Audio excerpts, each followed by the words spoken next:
English grammar का एक ऐसा टॉपिक जो अक्सर लोगों को थोड़ा कंफ्यूज कर देता है, लेकिन एक बार समझ आ जाए तो भाषा की पूरी नींव मजबूत कर देता है।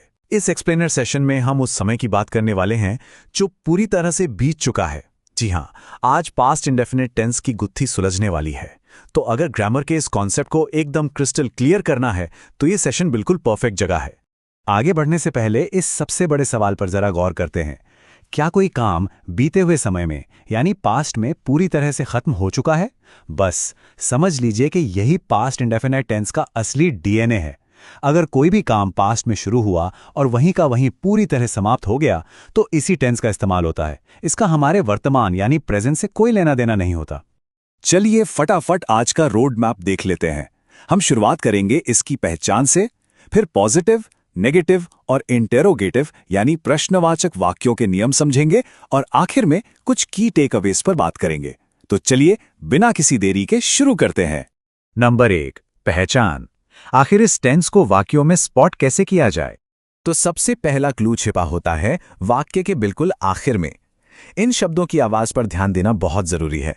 जब भी किसी हिंदी वाक्य के अंत में आया, गया, लिया, दिया, पढ़ा या चुका जैसे शब्द सुनाई दें तो ये सबसे बड़ा सिग्नल है कि बात पास्ट इंडेफिनिट टेंस की हो रही है।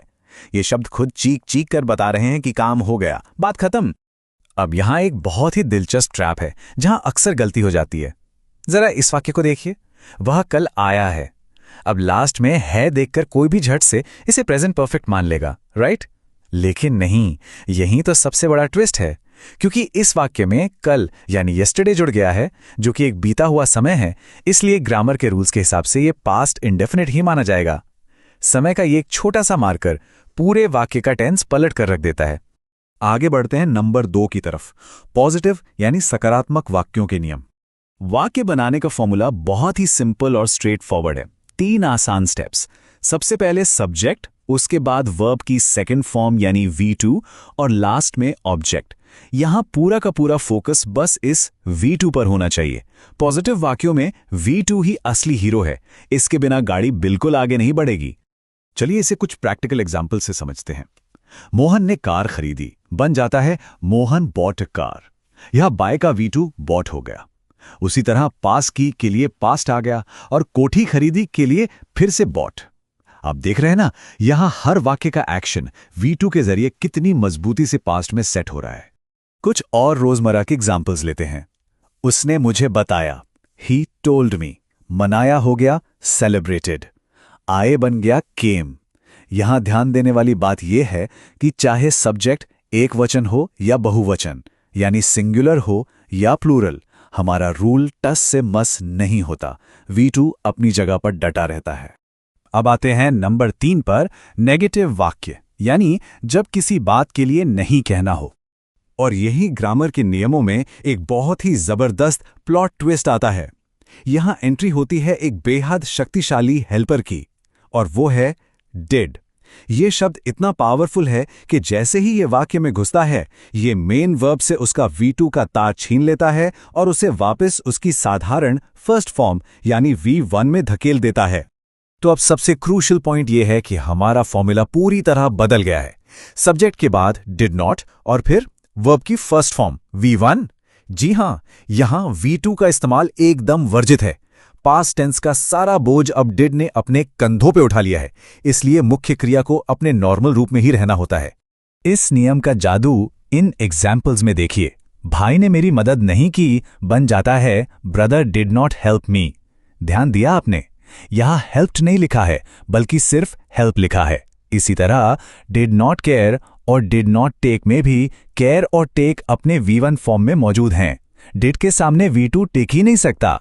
चलते हैं नंबर 4 की तरफ, इंटेरोगेटिव यानी प्रश्नवाचक वाक्य। सवाल कैसे पूछे जाएं? सवाल पूछने का तरीका भी बड़ा मजेदार है। हमारा ये जो हेल्पर डिड है, ये बस एक लंबी छलांग लगाता है और वाक्य के बिल्कुल शुरुआत में आके बैठ जाता है। तो पहले आएगा डिड, फिर सब्जेक्ट और मुख्य क्रिया अभी भी पूरी तरह से सुरक्षित अपनी फर्स्ट फॉर्म V1 में ही रहेगी। और ये एग्जाम्पल्स इस बात को बिल्कुल शीशे की तरह साफ कर देते हैं। क्या ये पिक्चर देखी? इसका ट्रांसलेशन है, did you see this movie?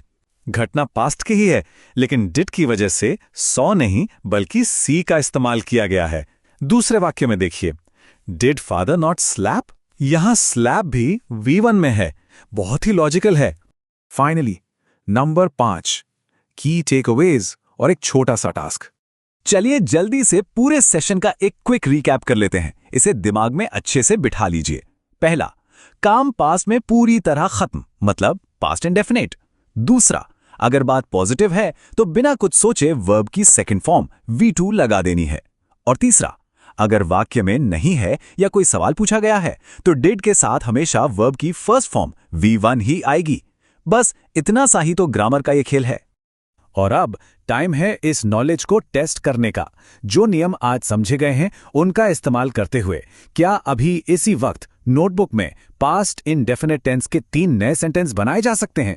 एक पॉजिटिव, एक नेगेटिव और एक इंटेरोगेटिव। ट्राई करके देखिए, क्योंकि खुद प्रैक्टिस करने से ही कॉन्सेप्ट हमेशा के लिए दिमाग में लॉक हो जाता है। इस एक्सप्लेनर सेशन में साथ बने रहने के लिए बहुत बहुत शुक्रिया।